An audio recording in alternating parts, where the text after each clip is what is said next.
I want to thank you for coming and being here with us on this website. The website, whoismarkgafni.com, is a place I want to find out who I am. Who is Marc Gafni? Thank God there's finally a website where I can do some introspection. And I start lightly because we're about to enter into a very serious realm. It's the realm of internet abuse. It's the realm of false complaints. It's the realm of internet smear campaigns. It's the realm of cyberbullying. It's the realm of what early feminists and one philosopher called name rape.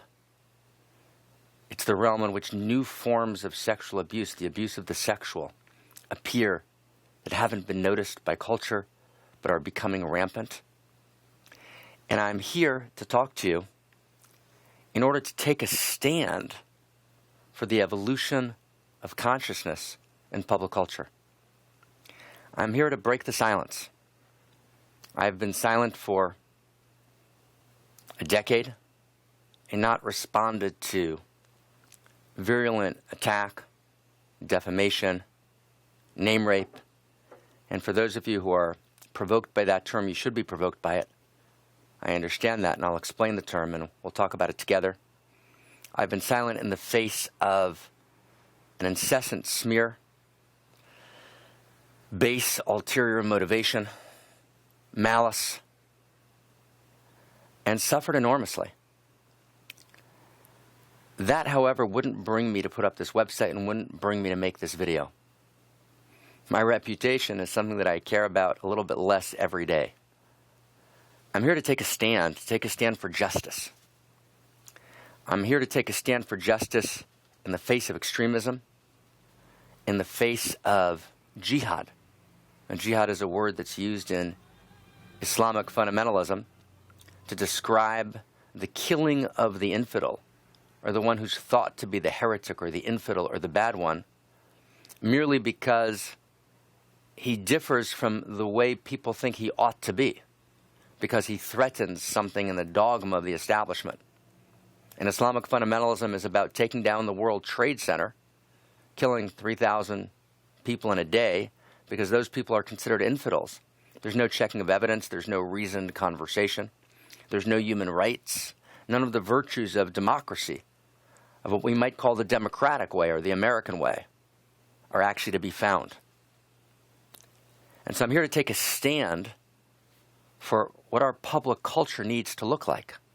Our public culture needs to be a place of respect, of dignity, of integrity.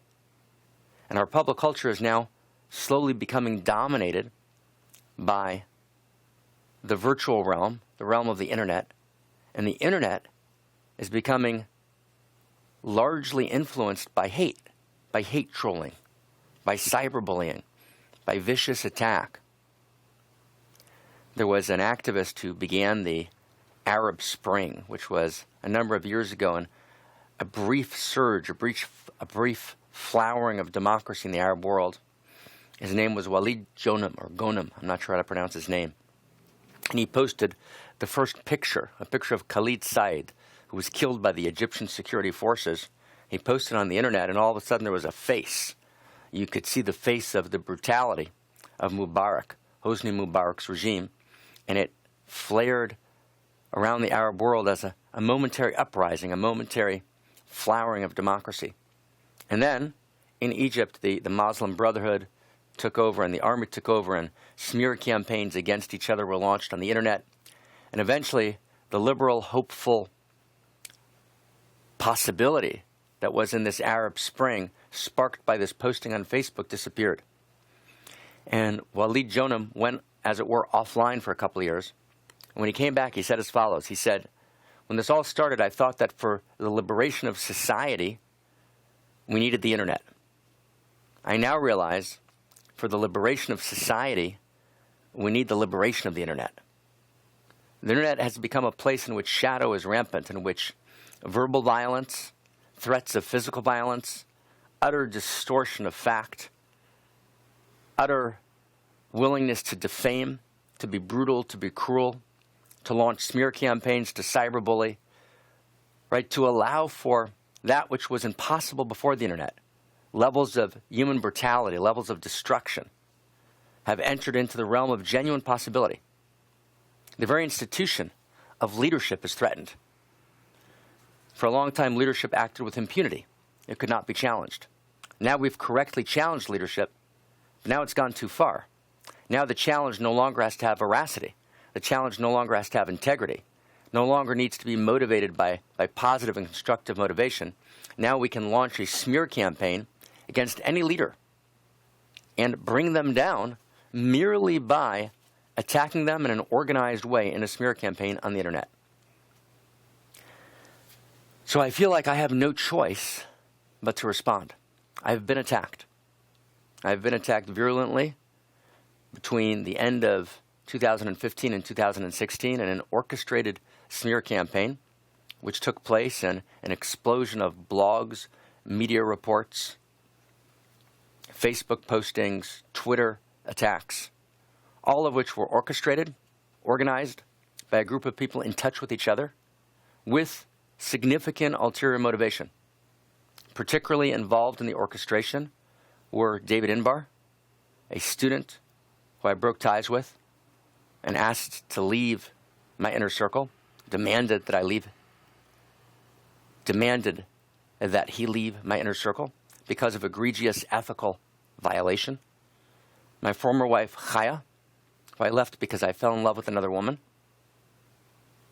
who I left because I felt that who she was and who I was couldn't live together, who was offended, hurt, rageful. Chaya Lester came together with David Ingbar, and each in their own different ways were primary catalysts or primary actors, directly or indirectly, in launching and engaging and catalyzing and supporting, however it particularly happened, like the false complaints against me in Israel in 2006. It was claimed all over the press that these were police complaints. That was the assumption of everyone through the system. Indeed, when Chaya Lester spoke to a colleague of mine, and an affidavit about this has been written up, Chaya didn't even realize the absurdity and insanity of her actually directly and indirectly speaking about there being police complaints when in fact they didn't exist. Chaya told this person directly that she was actually aware of the fact that there were no police complaints, that they never happened, and yet the entire claim made in 2006 by so many of the people involved, it was a given in all the conversations, right, in the press, in the letter written that's published on the web by a key representative of the people involved. There were police complaints. That was a given. There were registered police complaints. That's what we were dealing with. That lie compounded the lie of the content, because the content of the claimed complaints was categorically not true. But the second they elevated them to police complaints, it changed the entire way we needed to respond to it, because it created danger, right? In Israel, complaints of sexual harassment are felonies, which are punishable by potentially several years in jail. So to make false complaints, and then again, to compound it by claiming they're police complaints in a country in which that's a felony of several years in jail, that's an attempt at social murder. It's egregious, right? And since that was all not true, so they've had to cover that up through the smear campaign. Now, I had to go silent in 2006. It took me 2 years to collect the material to repudiate the false complaints. That's why I fell on my sword in 2006, to go silent, to have the ability to recover my computer, find the information that had been deleted, and do whatever I needed to rebuild, right? And to also create, first and foremost, protection, right, from this danger of false complaints and the false claim that there were police complaints. I mean, literally in 2006, everything I had built in my life right, for the last couple of decades, 2 decades of work was destroyed. And I rebuilt, and I recreated, and I tried to open my heart again and again and again. And the sentence that kept going through my mind and my heart and my body was, we live in a world of outrageous pain. The only response is outrageous love. And I went not to attack Chaya or David for what they had done, what they had precipitated, but to move on, to create new structures, to create new possibility. However, David and Chaya were so intent on covering up the fact that the complaints were false, covering up their different modes of participation in the false complaints. Chaya has actually openly admitted and proudly that she's been an organizer of the false complaints. With David, many people have said that he's been the catalyst of the false complaints to me in private conversation. There's quite a bit of evidence for that. It's implicit in things that David said. Clearly, he immediately stood for, supported the false complaints. The false complaints were initiated by a close friend of his. And if you put together 9 or 10 significant pieces of evidence, it was clear, right, that he was a major actor, if not the prime motivator of the false complaints. Wow, that's a big deal. False complaints in Israel of sexual harassment, right, are punishable by jail time. 3, 4 years in jail. You'll possibly raped or killed in jail. Right? Men being raped in jail is a big deal. Right? It's tragic. It happens all over America and happens in Israel. It was a genuine threat to my life, to my person. But who cares about my life and my person? Right? It destroyed, right, all the good that we were doing in Israeli society. And so David and Chaya have moved to cover up those false complaints with an 8-year demonization. That demonization exploded in one way in 2011 when allies of David and Chaya tried to manufacture, to contrive, right, an attack. The attack was unsuccessful, but it caused enormous damage. And I'll talk about that in a separate section of this website, the resource section, which talks about the contrived attack of 2011. But it really broke out into the public realm, right? The venom of a perpetual process of demonization broke out in the end of 2015, the beginning of 2016, with an orchestrated smear campaign, in which David and Chaya were the two major faces. People who saw the smear campaign didn't understand that David and Chaya, David Ingbar and Chaya Lester, who were the central public faces of the smear campaign in 2016, were also, directly or indirectly, prime actors in the false complaints in 2006 in Israel. People didn't realize that it was of a piece, and that David and Chaya were actually covering up the heinous nature of making false complaints in Israel in 2006. They were attempting to complete the social murder that they tried to accomplish then. Without that perspective, none of it makes sense. A third party, who was, according to many, the prime orchestrator of the smear campaign, there's a set of emails which indicate clearly, right, that Stephen Dinan, right, the CEO of the Shift Network, was a primary actor in organizing the false complaints. There's other sets of emails, other communications, other evidence, which place him squarely at the center of this. Stephen and I don't know each other. He had a major falling out, which apparently sent him into a rage. It was a falling out with Barbara Marks Hubbard. Barbara, on this website, has detailed what happened between her and Stephen Dinan that apparently provoked his rage and his orchestration, right, of these. Stephen refused any offer to meet. In fact, in this entire process, beginning with the false complaints in 2006, till today, there's been an utter refusal to check facts, to meet, to adjudicate information, to cross-check. All the things that are part of the essential process of democracy, of human rights. The evolution of consciousness that said that there's a not only a legal but a cultural presumption of innocence, that we check information. Who we are as a culture is how we gather information, how our public culture functions. We view Salem witch trials as a regressive meme, as a regressive expression of humanity. We need to move beyond that. Replace witch with sociopath, and add on a bunch of first-person testimonies that are unchecked, unchallenged, and unverified. Organize internet attacks. Get a former wife and a former spouse, former lover, former business partner, former student, former colleague. Get the group, the society of the disgruntled together, or a very, very small fraction of a person's life. Use the internet to allow them to hijack the narrative of a person's life.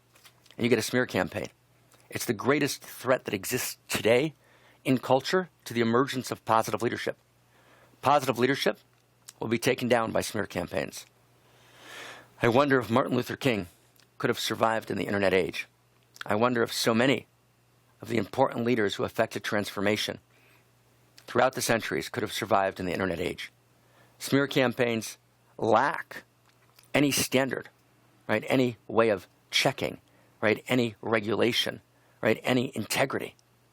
And that's the kind of smear campaign that I've undergone. And through that, I've learned a lot about it. Distinctions, insight, understanding, heart-rending agony have all come together.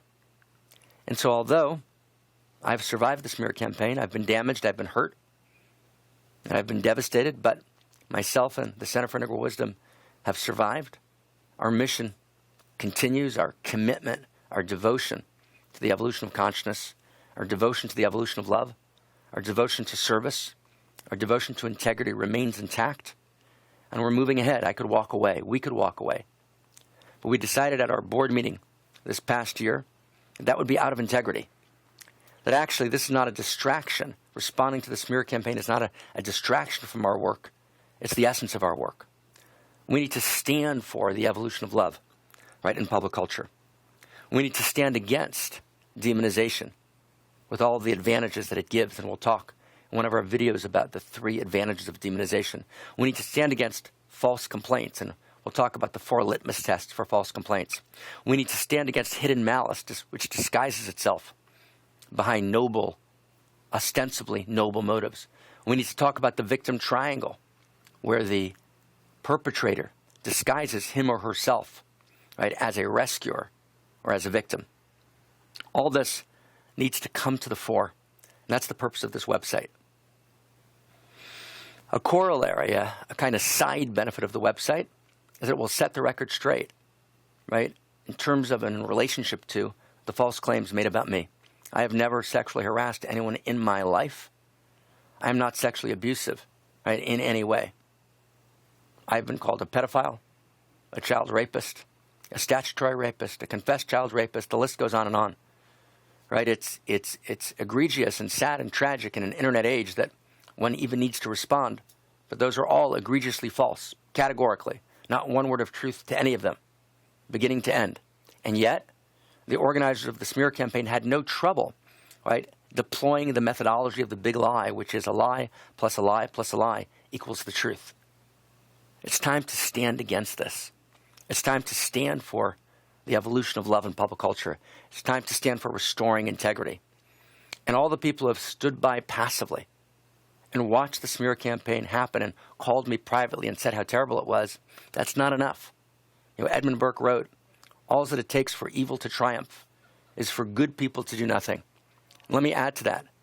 Good people do nothing for 1,000 good reasons. They don't do nothing because they're having a tequila sunrise, right, or a scotch on the rocks, right? They do nothing, right, because they're protecting some other work that they're doing. They've got all sorts of legitimate rationalizations and motivations. The same way, Samantha Powers in her excellent book, one of the most important books I've ever written, one of the most important books I've ever read, right? One of the most important books I've ever read, A Problem from Hell, which is the story of genocide in the 20th century and the complete failure of the United States State Department to respond to genocide. It's an incredible book, and it shows the lack of imagination, but also the rationalization, the justification, all the reasons, all the self-interest, which allows us to stand by while other people are massacred. Like one of the great thinkers in Germany said about what happened in World War II. First they came to take the Jews, but I wasn't a Jew, so it was okay. Then they came to take the gypsies, but I wasn't a gypsy, so it was okay. And the list goes on until everyone's taken away. Then they came for me, but there was no one left to protest. All that it takes for evil to triumph is for good people to do nothing, and good people do nothing for 1,000 good reasons. So the people who have been bystanders in this story, bystanders because it doesn't affect them, bystanders because they can find a reason to somehow make me wrong enough to rationalize their silence, right, in the face of horrific injustice, a violation of all ethics, a violation of everything that we stand for in the world of spirit, in the world of goodness, in the world of integrity. I urge everybody to speak up, everyone to take a stand, either privately, right, or publicly. It's our turn. It's our turn to stand for integrity. You know, Mark Twain wrote, and perhaps it wasn't Mark Twain, there's an argument about who actually said it, "A lie travels halfway around the world while the truth is putting on its shoes." And my friend Warren Farrell added, and that was before the internet, we need to stand for integrity in public culture. And that's what this website's about. So thank you for being with us. The website's built in a very simple way. It's easily intuitive, easy to follow. It talks about old stories, false old stories that have been perpetrated in the smear campaign. It talks about the false complaints in Israel in 2006. It talks briefly about the contrived controversy of 2011. It talks in great detail about the smear campaign in 2015, 2016. Feel free to peruse the articles, the videos, in each of these sections. In each section, there are two goals. One, just get the facts straight, right? Set the record straight. Simple, objective, true facts. You know, two, if there's any place for me to take personal responsibility for any mistake I've made, I'm delighted to do so. And I want to make that super clear. I'm delighted to sit with anyone at any time, right, who feels that in some moment in a relationship they felt hurt. We all hurt each other in the normal arc of personal relationship. I know I've hurt people in personal relationship, and I regret that. And I'm willing to apologize on my knees to anyone who feels hurt. But we got to take mutual responsibility. And you can't use hurt in the normal arc of human relationships as a license to commit murder. That's how the mafia operates. Right? You insulted me, I'm going to murder you. It doesn't work that way. That's not the consciousness in which we live. It's not the American way. Right? We fought and died in war after war, right, for the presumption of cultural innocence, for the presumption of personal innocence. We fought war after war for appropriate methods of information gathering. We died on battlefields, right, in order to assert that we don't live in a world of Salem witch trials. We live in a world of human rights. We don't live in a world, right, of public hysteria, right, which then creates mobs, which then put person on trial, right, in the international jury box of the internet. That's not what we believe in. We believe in fair process, both in the legal realm and in the cultural realm. That's our basic integrity. That's the basic goodness for which we stand. Right? That's the American way. That's what we've lived and died for. It's why I'm proud, right, to be part of the democratic world. It's why I'm proud to be an American.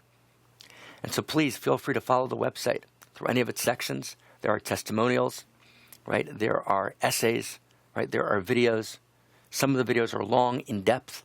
Others are short. There's about 25-minute videos that talk about the basic structure of smear campaigns, the basic structures that underlie, right, these kind of cyber attacks, and why they're critical to repudiate, why it's critical to take a stand, right, for goodness, for love, for integrity.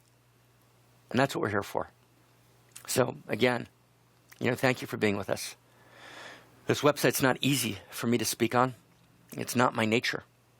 Those of you who know me know that I'm an activist. But moving, right, to take firm action against an injustice that someone's done to me personally is super painful for me. I'd rather let it go and move on.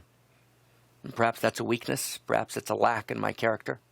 But it's been the way I've always lived. I always have preferred to walk away than to fight. But at this point, I have no choice. At this point, I'm pressed to the wall. At this point, walking away is out of integrity. I've walked away. I've tried to walk away. It hasn't worked. So now I need to stand.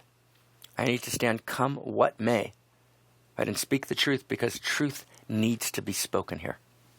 Are we all imperfect vessels for the light? Yes, we are. Am I? 1,000%. Have I made mistakes? 1,000%. But mistakes in the normal arc of human relationships.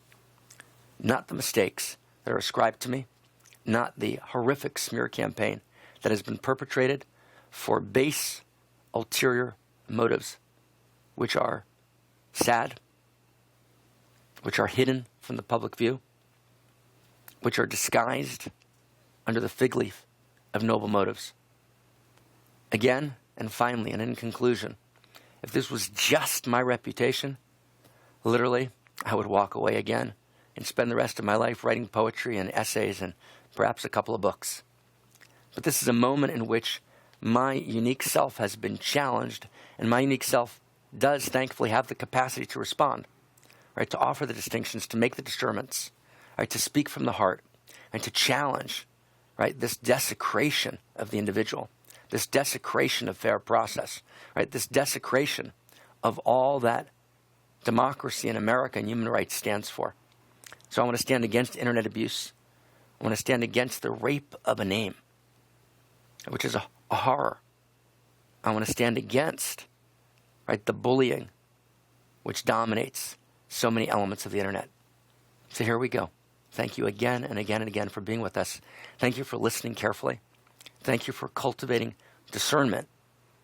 Thank you for caring.